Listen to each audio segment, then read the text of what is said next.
Welcome back, everyone, to Fintech Mavericks. I'm your host, Nicole Casperson. And I'm Drew Glover. Let's be real. Building a high-growth startup means fighting for every inch, every deal, and every dollar. You're expected to move fast, stay lean, and never miss. But cutting costs alone won't get you there. Smart, intentional bets will. The problem? Most finance tools slow you down. Clunky systems, slow approvals, disconnected platforms. You end up managing chaos instead of managing growth. Brex changes that. It gives you corporate cards, expense management, banking, and travel all in one platform powered by AI and built for scale. So, whether you're just getting started or already global, you can move fast, stay in control, and keep your edge. That's why 30,000 companies use Brex to spend smarter and move faster. And you can too. Alrighty. Welcome everyone to Fintech Mavericks. I'm your host, Nicole Casperson. And I'm Drew Glover. Today's guest is someone who brings serious operator energy to venture capital. Haley Bryant is a principal at Hustle Fund, a pre-seed VC firm betting early on founders who can execute.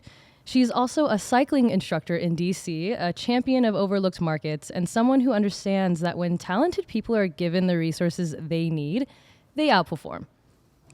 From working at Apple to agency life, from angel investing to venture, Haley has spent the last decade helping people move fast with purpose.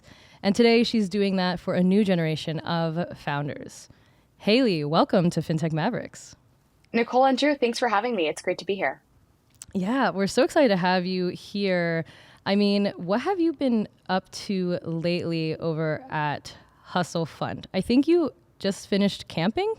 Yes. So every year we get all of our friends, not all of our friends because you weren't there, but some of our friends together for adult summer camp at Camp Hustle. It's 3 days in Saratoga, California. It's under the redwood trees. It's outside. It's bocce balls, s'mores, and deep, meaningful connections.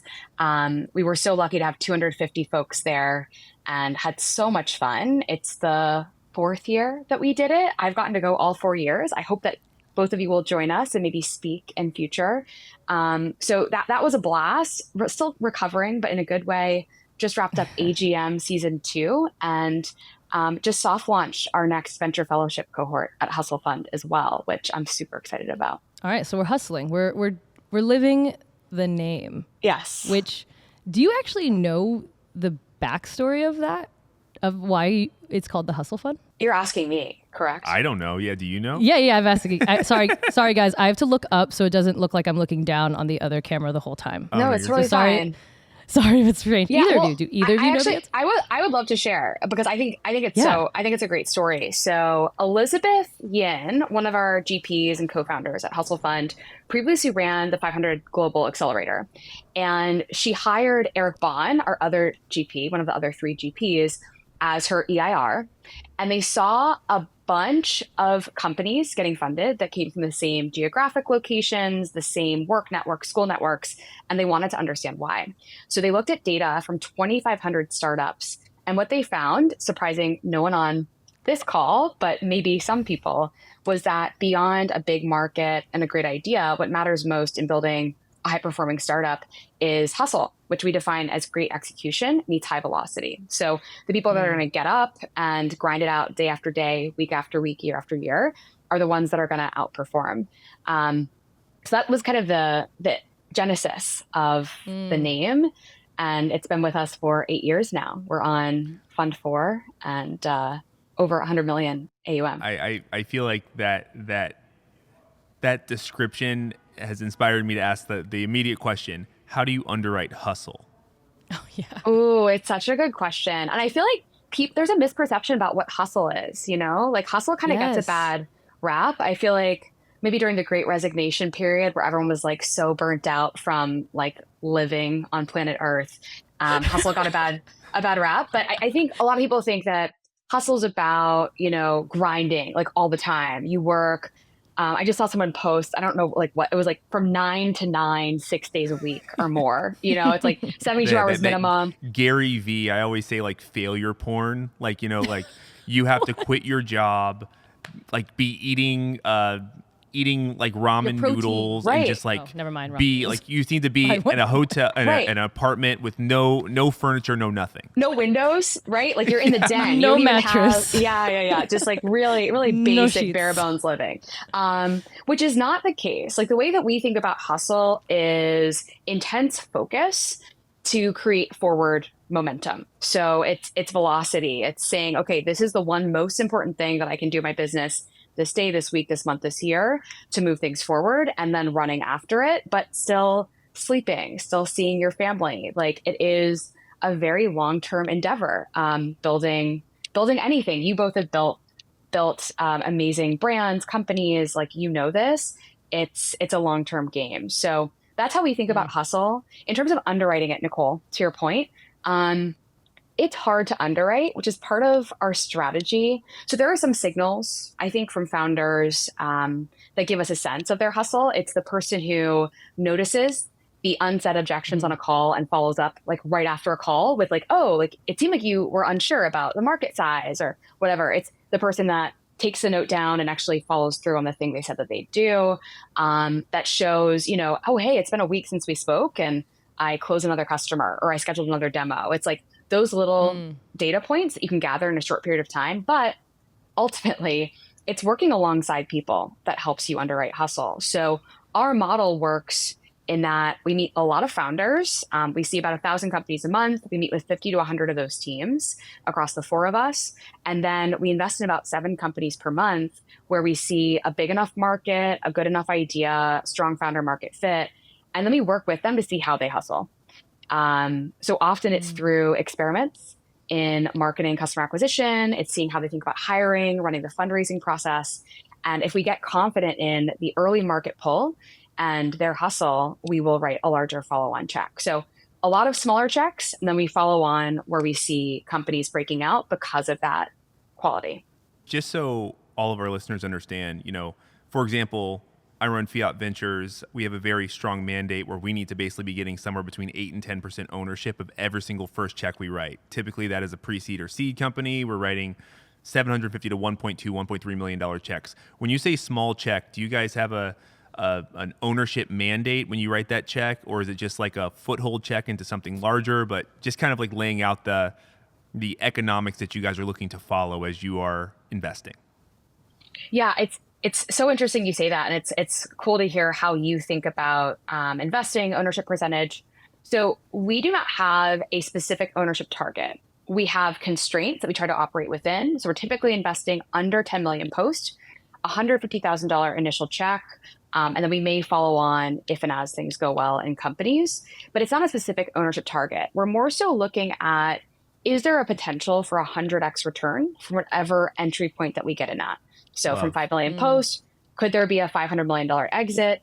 Of course, dilution, legal fees, et cetera, like that probably takes us below that 100x unless they're seed strappers and raised no capital. And who knows, whoever's listening, send me an email, please. But yeah, we think about it a little bit differently. I will say though, Drew, in analyzing the first 500 companies we invested in at Hustle Fund last year, one of our big takeaways was, because we're able to get in so early, often, at or under 5 million posts, it makes sense to invest more sooner.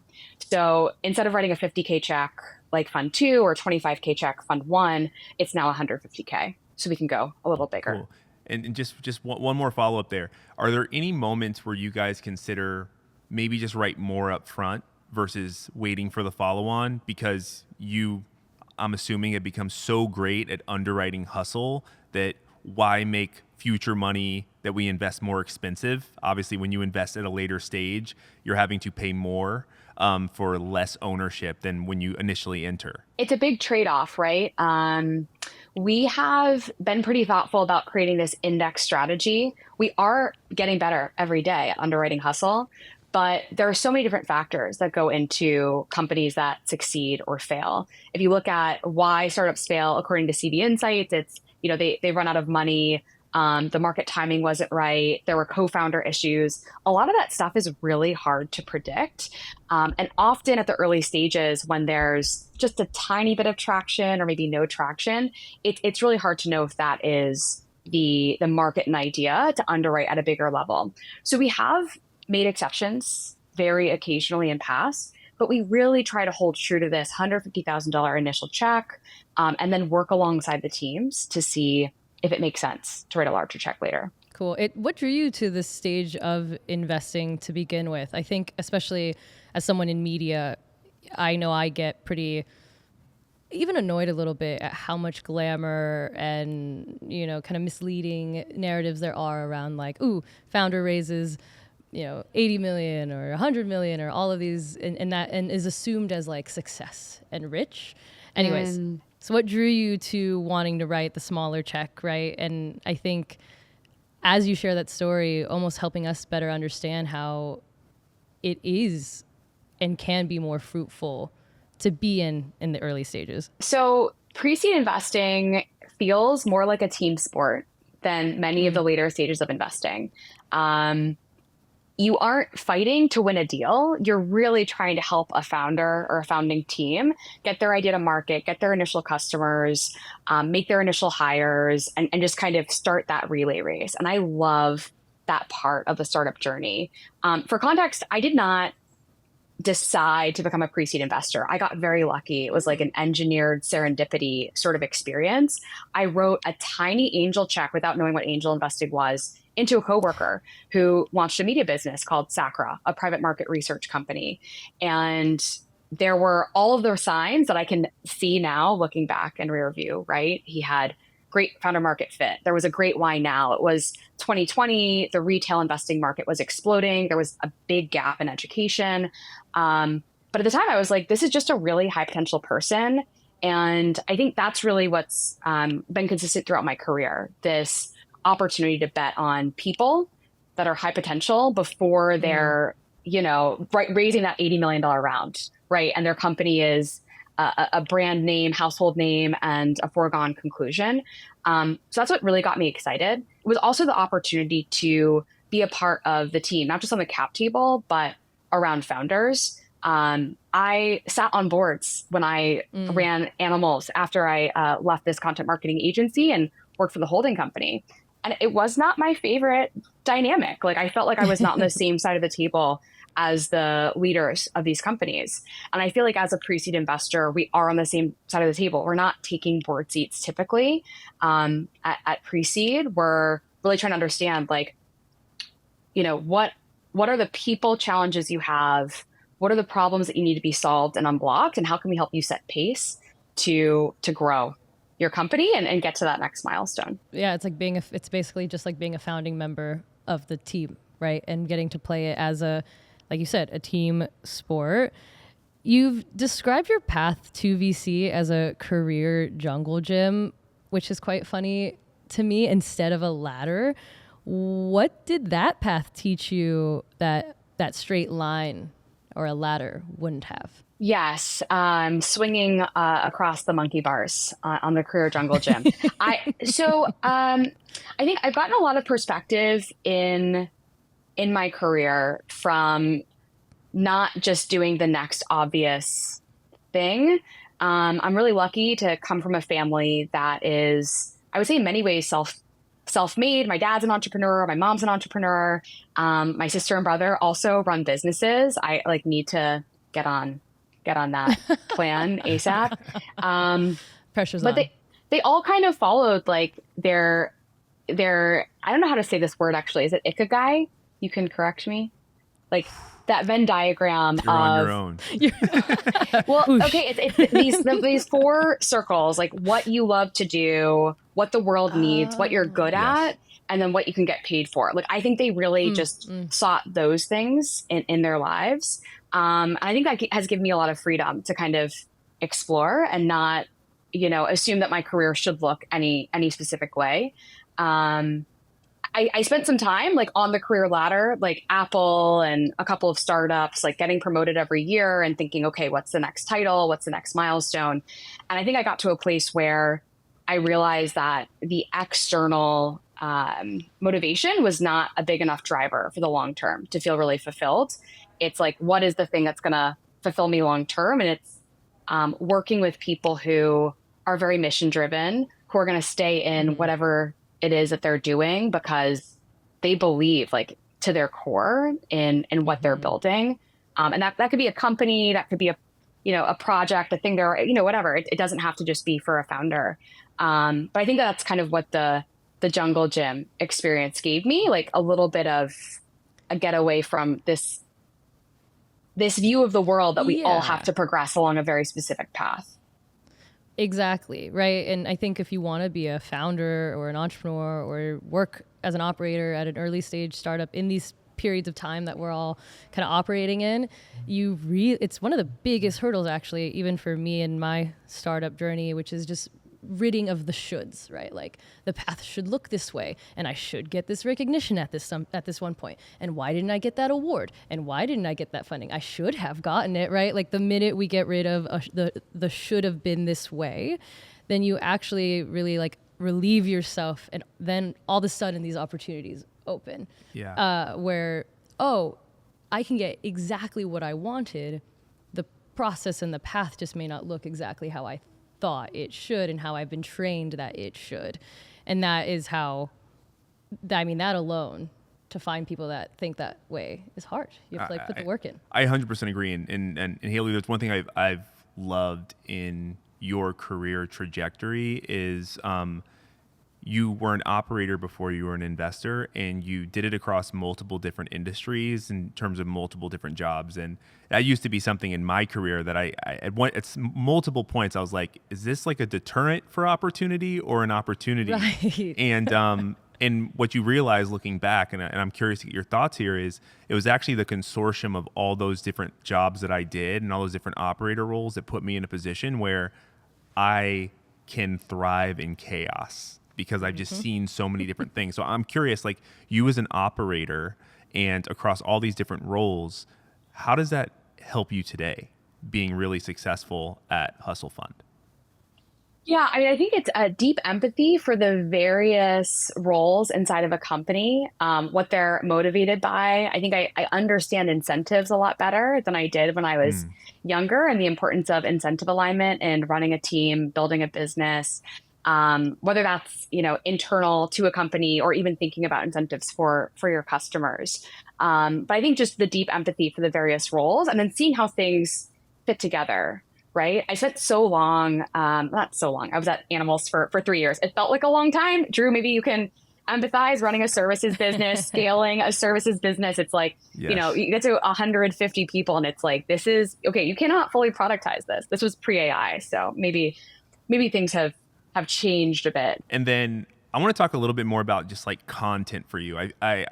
We've both been following you for a long time, and I feel like over the last couple of years, you've really found your lane in terms of creating content. And I know for me, content creation, kind of being a thought leader, or at least attempting to be a thought leader, has opened up so many doors for me. And I definitely know the same for Nicole. But I'm curious, how is that commitment to creating content, sharing your insights with the world, enabled you to, become better, do more things? What doors has it opened? I don't view content creation as like a brand building exercise. I really view it as a way to crystallize my learning. Therapeutic.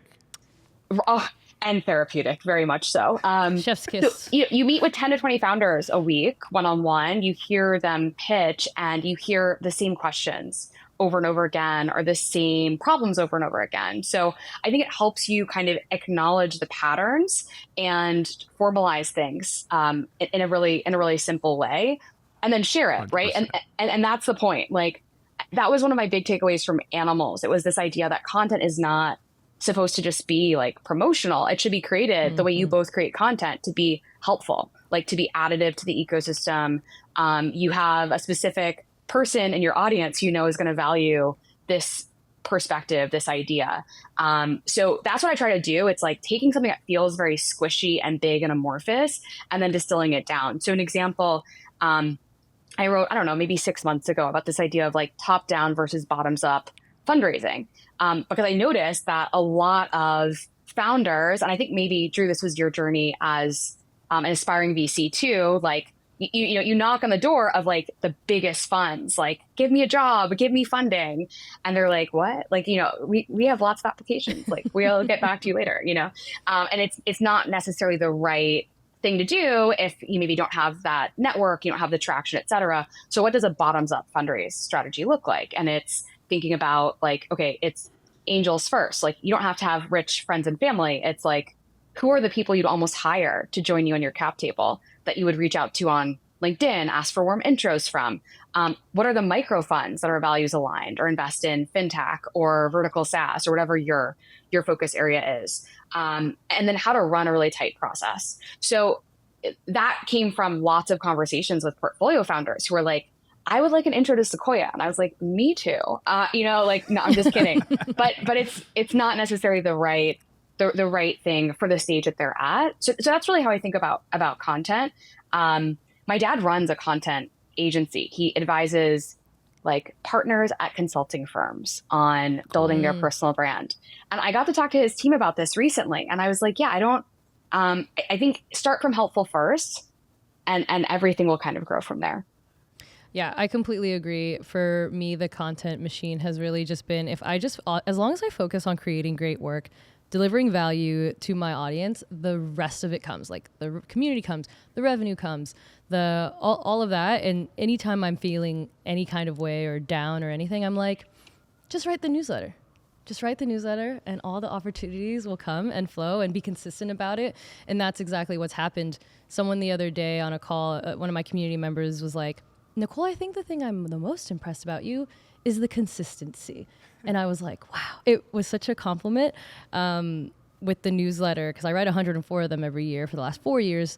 It's insane, right? Wow. Do you think content now is like a must-have then for a founder to have that like it factor?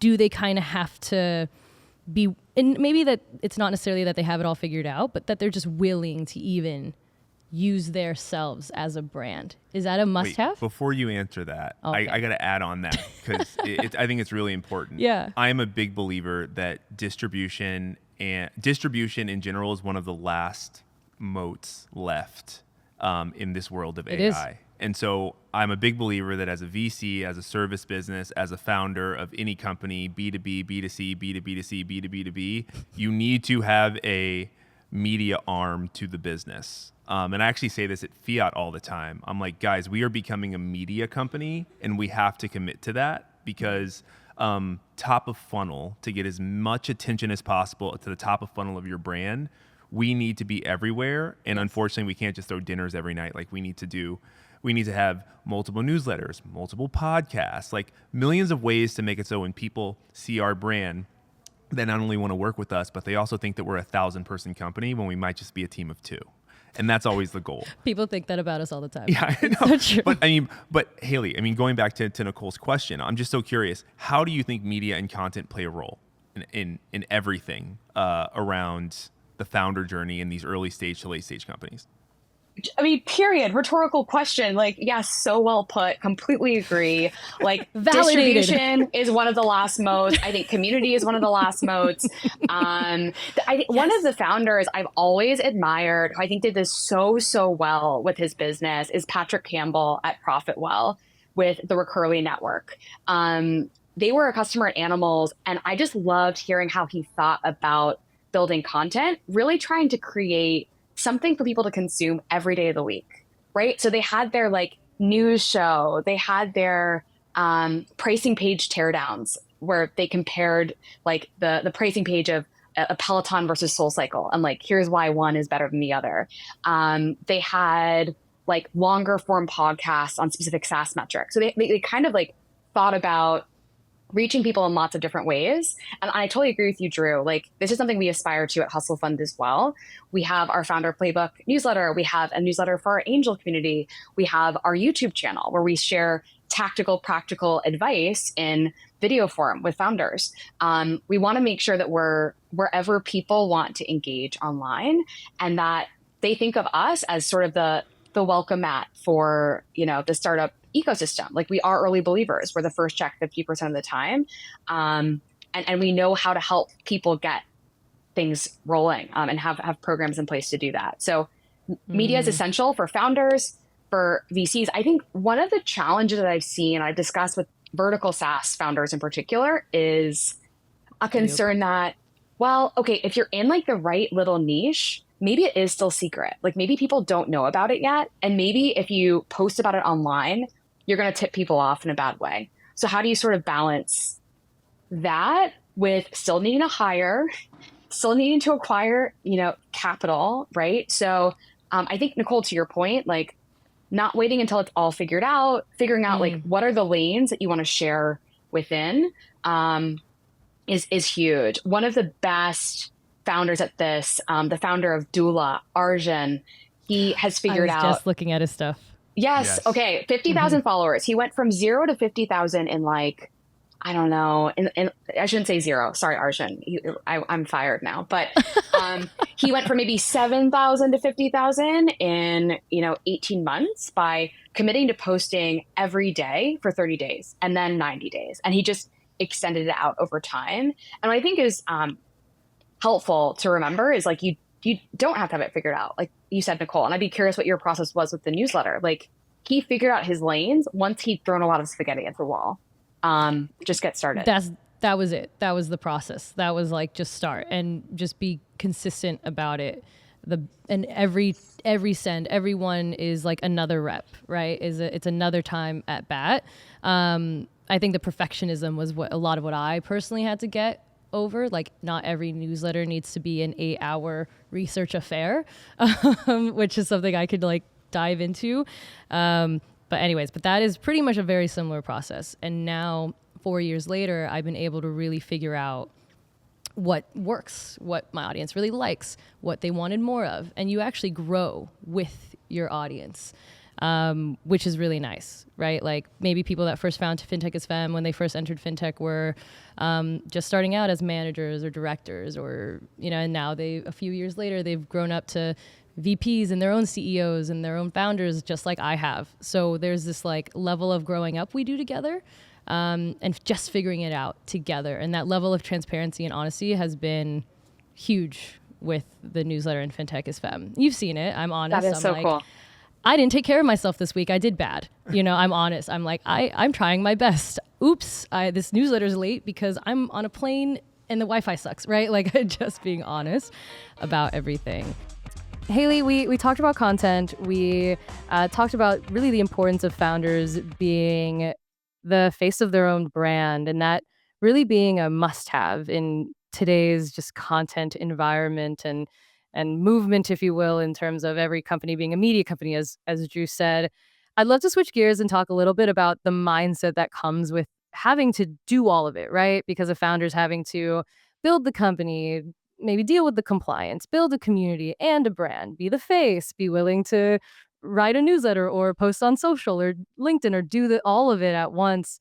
You've talked about the book Finite and Infinite Games, which helped you move beyond scarcity mindset. Could you break down what that shift actually looks like for you and why it is so important for the founder journey?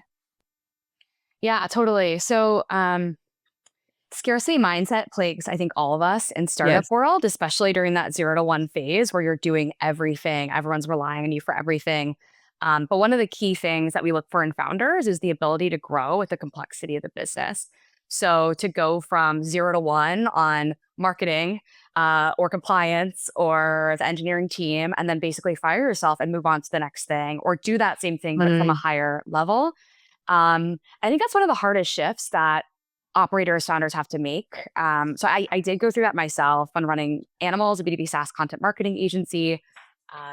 Specifically remember, like, as the pandemic was hitting, being promoted to COO, revenue falling off a cliff. We'd grown revenue from 2 million to, I think, close to 10 maybe at the time. And realizing that the work that I'd done so far, like brute forcing so much, right? Like I think a lot of people can brute force a company to like ramen profitability, let's say. But to go beyond that, it takes systems and it takes elevating yourself and believing in yourself. I think that's really hard because you spend, let's say that the bootstrapping or pre-seed phase in this mindset of like not having any resources, not being able to throw money at problems. Like it's all you, like put the world on your back and Yep. go. So this is something I see a lot from founders and making that switch from pre-seed to seed. And I think a couple of things changed for me and moving from that scarcity mindset to more of an abundance mindset. One was having an executive coach. Like, thank you, Cecilia, if you're out there. I appreciate you so much, like more than you know. Cecilia. I sat down with her that summer as I was, it was like the world was literally melting. Like I said, revenue was falling off a cliff at the agency I was running. Luckily everything recovered, like up and to the right. It was great. I was homeschooling my 5-year-old son and teaching him to read at the same time. I was running a company. All of the political, cultural tension of that summer. It was so much. And she had me talk to my childhood self and say, like, I need you to think Haley, the 7-year-old, 10-year-old, 15-year-old, like various stages of your life, the Haley that got you here, and tell her everything's okay, but like she's not going to get you to the next stage, and start thinking about what's going to get you to the next stage. And I'd read this book by William Carse, Finite and Infinite Games, that you mentioned. It opens with this line: there are two kinds of games, finite games and infinite games. Finite games are played to win. Infinite games are played to continue gameplay, I think, and bring other people into the game. And when I kind of shifted from this like needing to win and this focus on just external validation or incentives, right? The consequences of like all the things that could go wrong. Like, I think that's the operator mindset, always thinking about the what ifs and trying to de-risk stuff, which you definitely need to have. Only the paranoid survive, like definitely believe that. But when I started thinking instead about this idea, and I think this is really foundational for VCs and foundational to us at Hustle Fund, like what could happen if things go right? Yeah. And often for founders, it isn't until you're cash flow positive that you're really able to ask yourself that question. We got an investor update from one of our portfolio founders earlier this week who was like, we can see profitability and it literally is changing the entire way I run the business. Like, we're very used to very like metrics focused updates and like things that are going wrong and like great updates from this founder. But this one was truly like visionary, inspirational. Like, we're building this business for the next 10, 20 years. And we're really going to respond to what's needed in this moment because we can shift gear. So actually seeing that on paper, I think that's like so amazing. And I'm so inspired by, I hope I can say Sunny's name out loud, Sunny Lee at CodeDex. He's absolutely crushing it. So follow him if you need inspiration as a founder who's kind of going through it. But it's something I talk about with a lot of founders. And often it's something I talk about with investors during back channel talks too, because they'll ask, well, I'm thinking about the market and it seems like there's only this sort of terminal value potential. And this is like the hard thing to do, I think, is really selling your value, the potential value of the market that you're building in, especially if you're in like a niche area, an underserved area, you're an underserved founder. So like it takes that abundance mindset to be able to help people think bigger. Like, you have to do it first. No one's going to do it for you. So that was very long-winded, but it was a huge shift in my life and career, and something I see so often in this pre-seed to seed stage founder as well. Yeah, I mean, I relate so much. And I remember the first year of building Fintech FM independently, me and my co-founder and partner, we really kept things very close to the vest. And we didn't really want to spend a lot of money, and we were being very like scrappy, and we still are as a very early stage company, but we're the momentum has really picked up and we're like growing so fast, and we're just like, okay, well, we're not going to pump the brakes this time like we did last year. Like a year ago, we pumped the brakes and we're like, okay, we'll just like, we made some money, let's just like make it last and grow slow or whatever. And this year, after I had to write a book, to get over my scarcity mindset, if you will, and go through that. But this time, a year later and a whole, 360-page book later, I'm like, okay, let's full pedal. Like, let's go. That's amazing. Let's hire, like, we got a chief of staff. We like got the people we need. We outsource things as needed. We, as Drew said earlier, right? We're technically like a 2-person full-time company with part-time staff and then outsourced after that. But people think we're so much more. And that's kind of the beauty of that. You're, to your point, you're only going to grow if you're the one willing to take that risk. Like, I know that's a big theme for me and my partner this year, is like taking that risk and being willing to. And so, and we're like, yeah, I think he's been that way this whole time, but I just had to catch up a little bit. But That's so anyway. badass. I love that you're doing that, and that you can see like that moment that kind of changed things for you. I mean, a moment writing a book that's 360 pages long is many, many moments. But It was many moments. huge work. Yeah. But yeah, Huge work and exactly. elevation. And I think but like, I don't know if this happens for you where you have to kind of still be aware of that scarcity mindset that's hidden in there and Oh, yeah. almost ask yourself the question, like, which mind am I working from? Like, am I focused on the scarcity side or the abundance side? I think having that self-awareness, that's what really helps me. Say like scarcity mindset or abundance mindset, finite game or infinite game. Like, how am I navigating this Yeah, decision? well, because you have to kind of like mold based on the circumstance or based on the Yeah. moment that you're in, right? You can't just go like, I'm gonna spend all the money, the whole time. Totally, You totally. Yes. there does have Yeah. to be, Not suggesting that, yeah, there has to be but some. unlearn and relearn, like, Exactly. Exactly. But I do think there's like the pockets of being able to ebb and flow with that. It kind of has a lot to do with like money in general, right? Like the general money traumas that we're all grown up with or like groomed with because of our society. And once you get comfortable with the ebb and flow of how money actually works and kind of just are down to play around with the system as it is built, then you really unlock a lot of freedom, is something that yes. is where my like scarcity mindset has helped is, oh, this is all just, especially as like when you build community, it helps a lot more because then you're not alone. So now it's like, Mm, oh, we're all just ebbing and flowing resources around each other. Like this is what the guy's been doing this whole time. Oh, got it. Like they're just, here's a few $1,000s.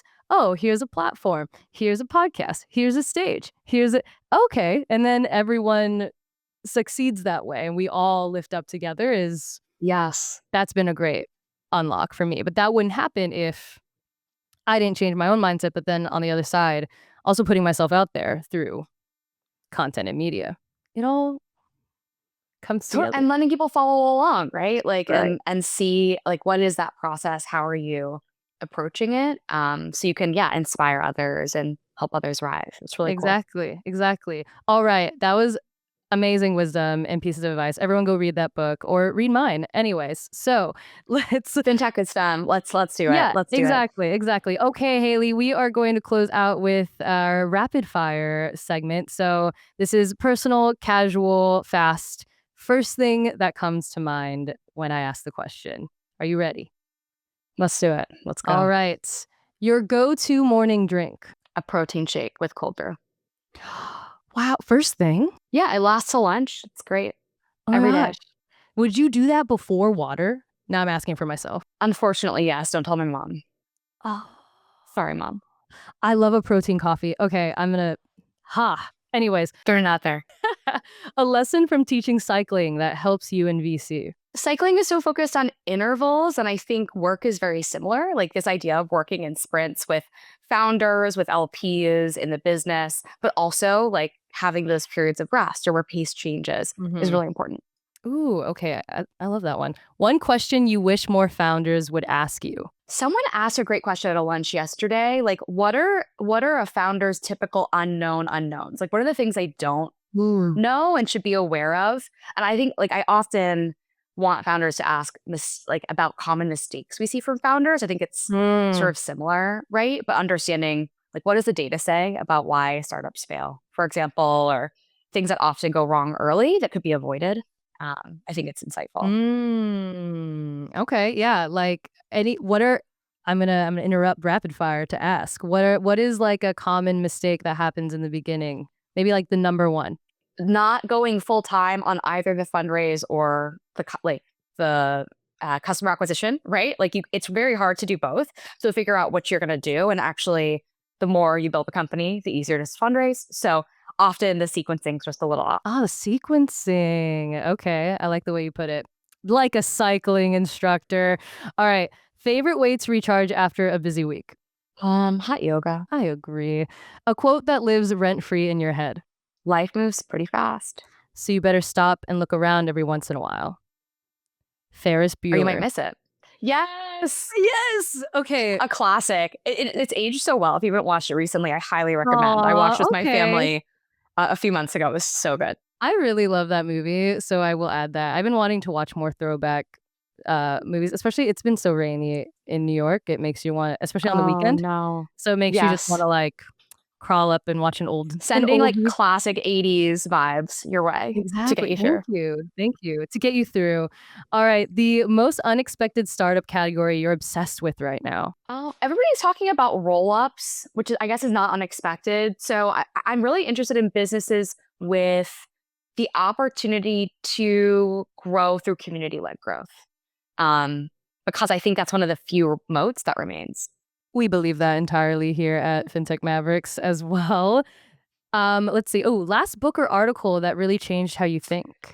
It wasn't the last one, but it goes back to the conversation on scarcity mindset. It's this article, I think it was on Farnham Street, maybe like 5 or 6 years ago. It's called Above or Below the Line. It's by a relationship coach and therapist, but it talks about like where your decisions, like where your motivations are coming from. Are they coming from the fear of negative reinforcement, or is it more internal locus of control and the things that are actually internally fulfilling to you? That's a good one. One piece of advice you always give to new founders. I don't really believe in blanket advice. So I try not to give the same advice to every founder. But I guess on that note, Vinod Khosla in an interview with Sam Altman talked about how important it is figuring out who to take advice from as a founder. Like that's the most important decision you make. So I do try to just say that out loud with founders. Like it's important to think from first principles about why someone's sharing a piece of advice with you. Like what are their motivations? Does it make sense for you for where you are in the business? Because often it doesn't. And people take things too seriously, especially coming from investors, which is where I think investors can be unhelpful. Often. That's actually really good advice. Like there is no blanket advice for all founders, but there is only one exception to that, which is be mindful of who you're taking advice from at the beginning. Yeah. Right, exactly. That is so fair because I got some pretty crappy advice at the beginning of my journey. I got a lot of like, be more realistic advice. And I was like, ooh, no. You showed them. Didn't I? Thank you. Thank you, Haley. Okay. Last question for you. A big idea you think more people should be paying attention to? I mean, this is probably pressing for me with a 10-year-old son, but the future of education in the AI era, I feel like everything is and needs to change, but public school systems are not going to move quickly enough to change. So many new models are evolving, but it's something I'm tracking closely personally. And then as an angel investor, much more so than in my work, but curious about. That's a really good answer and something that I feel I'm also very curious about. There's a really, I don't know if you ever watch, I'm a New Yorker, so I watch Subway Takes, but there's which is usually just I have to watch it. All right, check it out on either TikTok or Instagram, whatever you're on. But there's a good episode where an AI expert, you probably really love following her, but her name's Shanae Bavel. And she, her big take is we have to stop asking kids what they want to be when they grow up. And then she kind of spins off into like the era of education and AI and all of that. So, but I thought it was a good opener for a pretty decent hot take, you know? I love that. Yeah. I mean, I think there's so much around learning to learn, learning logic and loving learning because that's the work, right? Like their jobs will probably change frequently in the coming years. So being able to be agile and deal with ambiguity is so huge. I'm really curious. Exactly. All right. Well, Haley, thank you so much for joining us on Fintech Mavericks, for powering Nicole. through such an epic interview and sharing so much. You have brought so much insight and intention to the world of early stage investing. And so thank you so much for all the great work that you do and for sharing on the show. Thank you for your work, Nicole. Thanks for the opportunity. It's great to chat. Thank you. Amazing. Woo.